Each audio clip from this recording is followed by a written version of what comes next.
जैसा कि ऐलान किया गया था, आज गांधी स्क्वायर में एम रसूल कांग्रेस लीडर और स्ट्रीट वेंडर्स के एक जिम्मेदार हैं, उन्होंने बाकायदा ऐलान किया था कि आज गांधी स्क्वायर में एक बड़ा एहतजाज होने जा रहा है। तनवीर सेठ को काबीना में जरूर लेने के सिलसिले में आज जो मुहिम पोस्ट कार्ड को जो ये आप देख सकते हैं, यहाँ पर लोगों ने इनफरादी तौर पर मुहिम को जारी रखते हुए अपनी आवाज बुलंद करते हुए तनवीर सेठ साहब को काबीना में शामिल करने के लिए आवाज दी है।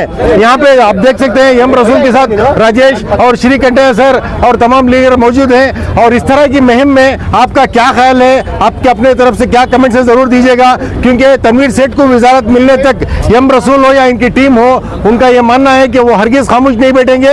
जहां तक हो सकेगा इस आवाज को हाईकमान तक पहुंचाने के लिए इस तरह की जो पोस्ट कार्ड मुहिम है, तकरीबन आज 3000 पोस्ट कार्ड यहां से हाईकमान को रवाना किए जा रहे हैं। इस सिलसिले में आपके क्या कमेंट्स हैं जरूर दीजिएगा। तब तक के लिए मुझे सफदर खैसर इजाजत दें। अस्सलाम वालेकुम रहमतुल्लाहि व बरकातुहू।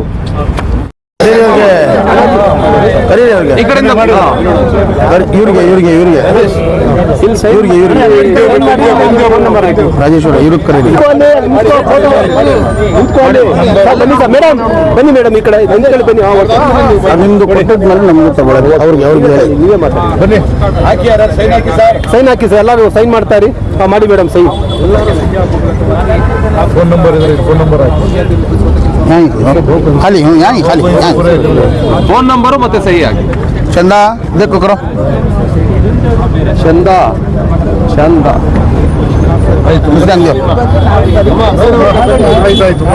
ಮಾತ್ರ ನೋಡಿ ಬನ್ನಿ ಮುಂದೆ ಬನ್ನಿ ಅವ ಮುಂದೆ ಬನ್ನಿ ಫೋನ್ ನಂಬರ್ ಇಟ್ಕೊಳ್ಳಿ ನಾವು ಹಾಕ್ಕೊಡ್ತೀವಿ. ಏನು ಹೆಸರು?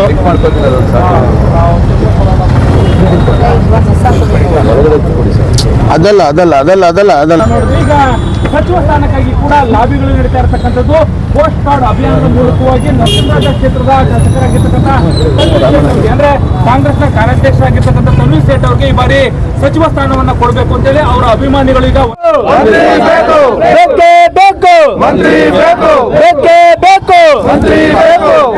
ತನ್ವೀರ್ ಸೇಠ್ ಸಾಹೇಬ್ರಿಗೆ, ತನ್ವೀರ್ ಸೇಠ್ ಸಾಹೇಬ್ರಿಗೆ, ತನ್ವೀರ್ ಸೇಠ್ ಸಾಹೇಬ್ರಿಗೆ, ತನ್ವೀರ್ ಸೇಠ್ ಸಾಹೇಬ್ರಿಗೆ ಬೇಕೇ ಬೇಕು, ಬೇಕೇ ಬೇಕು, ಬೇಕೇ ಬೇಕು, ಬೇಕೇ ಬೇಕು. भारत माता के कांग्रेस पार्टी के राम के कुमार के कार्यकर्ता के तनवीर सेठ के जय।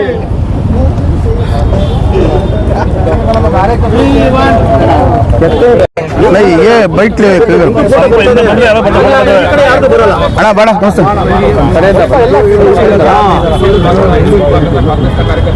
बेके बेको बेके बेको बेके बेको बेके बेको बेके बेको बेके बेको बेके बेको बेके बेको बेके बेको ಸೇಠ್ ಸಾಹೇಬ್ರನ್ನ ಇವತ್ತು ಸಚಿವ ಸ್ಥಾನ ಕೊಡಬೇಕು ಅಂತ ಹೇಳ್ತಿದ್ದೀವಿ. ಯಾಕೆ ಅಂದರೆ ಕಾರಣ ತನ್ವೀರ್ ಸೇಠ್ ಸಾಹೇಬರು ಎಲ್ಲ ಸಮಾಜದವ್ರನ್ನ ತಗೊಂಡು ನಡೆಯೋರು. ಯಾರಾದರೂ ಕರ್ನಾಟಕದಲ್ಲಿ ಇದ್ದರೆ ಅದು ತನ್ವೀರ್ ಸೇಠ್ ಸಾಹೇಬರು. 6 ಬಾರಿ ಶಾಸಕರಾದರು, 2 ಸತಿ ಅವರು ಮಂತ್ರಿಗಳಾದರು. ಅದರಿಂದ ಎಲ್ಲ ಸಮಾಜದವ್ರನ್ನ ತಗೊಂಡು ನಡೆಯೋರು ಯಾರಾದರೂ ಕರ್ನಾಟಕದಲ್ಲಿದ್ದರೆ ನಮ್ಮ ತನ್ವೀರ್ ಸೇಠ್ ಸಾಹೇಬರು. ಈ ಹೋರಾಟ ನಾವು ರಿಕ್ವೆಸ್ಟ್ ಮಾಡ್ಕೋತಾ ಇರೋದು ಪೋಸ್ಟ್ ಕಾರ್ಡ್ ಮುಖಾಂತರ ನಾವು ಎಲ್ಲ ಹೈಕಮಾಂಡ್ಗೆ ಇದು ಕಳಿಸ್ತಾ ಇದ್ದೀವಿ. ಏನಕ್ಕಂತಂದರೆ ನಮ್ಮ ಸಾಹೇಬರಿಗೆ ಈ ಸರಿ ಮಿನಿಸ್ಟರ್ ಸ್ಥಾನ ಕೊಳ್ಳೇಬೇಕು, ಕೊಡೋ ಗಂಟ ನಾವು ಈ ಹೋರಾಟ ಮಾಡೇ ಮಾಡ್ತೀವಿ ಅಂತ ಹೇಳ್ತೀವಿ. ಏನ್ ಮಾಡ್ತಾ ಇದ್ದೀರಾ?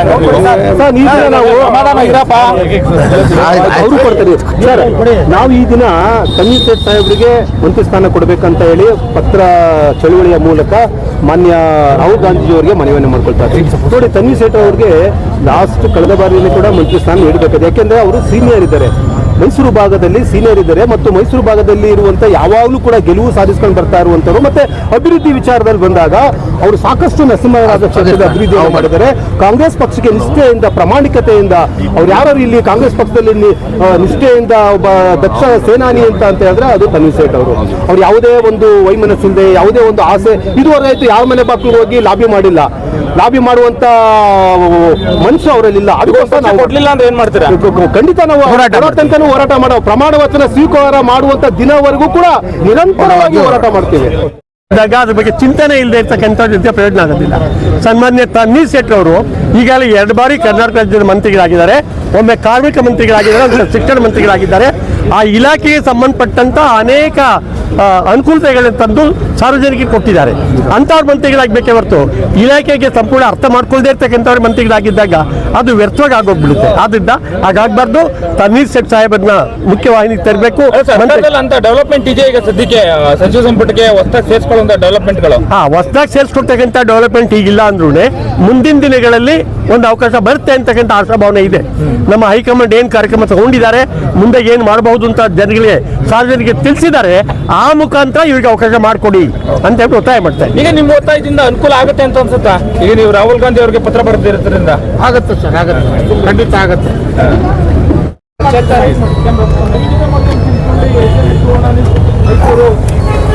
हमारे तनवीर सेठ साहब 6 बार उन्होंने MLA, 2 बार मंत्री ಆಗಿದ್ದಾರೆ. मंत्री हो कोई ऐसे इंसान है कि किसी की बोलना नहीं आता, सोलंग से भी मिनिस्ट्री दे डाल रही. ये तनवीर सेठ क्या भी पैसे खर्चा कर को जीत को नहीं, उनके फॉलोवर्स उन्हें होना अगर को बोल को पैसा खर्चा कर को जीते सो. दूसरे जो MLA आती उन्हें करोड़ों रुपया खर्चा कर को जीते सो. हमारे MLA आराम से घर में बैठ को जीते सो. की कर को बोले तो हर गरीब, हर यतीमा, बेवाया, घरा, हर चीज से पहचान को काम करने वाले. घर के अंदर आ कौन, ये बच्चा आया तभी घर के अंदर आ बेटे बैठ कर को बोलने वाले मंत्री पूरा कर्नाटक में कौन भी नहीं. कर्नाटक में बहुत है, मैं नहीं करूँ नहीं मुसलमान का तो ऐसा मुसलमान पूरा कर्नाटक में नहीं है.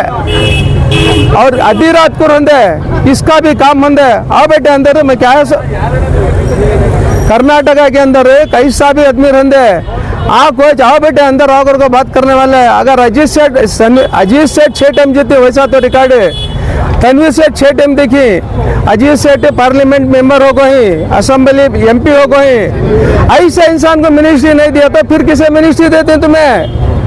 मैं हमारे सिद्धरामैया साहब जी, राहुल गांधी साहब से, DK शिवकुमार साहब से मैं रिक्वेस्ट करता हूँ, सबसे पहले अच्छे पढ़े लिखे इंसान को, अच्छे सबके कौम को, सबको उनके पास जातिस्त है. सर्कुलर माइंड तनवीर सेठ मुसलमान रंदे, दलित रंदे, गौड़ास रंदे, उनका जातिस्त नहीं है. हर इंसान का काम करके देने वाले. इस बार 80-5,000 वोट लीडिंग से मारे साले उन्होंने पैसे खर्चा करके नवे उनके चाहने वाले करीब 300 वोट तनवीर सेठ नहीं खरीदेगा तो घर से घसीट लगाते उनको. ऐसा MLA हम ना पूरा कर्नाटक में नहीं मिलता करके बोल को मैं आपके माध्यम के तरफ से और जो पेपर जो रिपोर्ट से उनसे आजीजाना मैं गुजारिश करता हूँ, आप भी इनका साथ दे कर बोलकर मैं अपनी दुआ को इस बात को ख़त्म करता हूँ.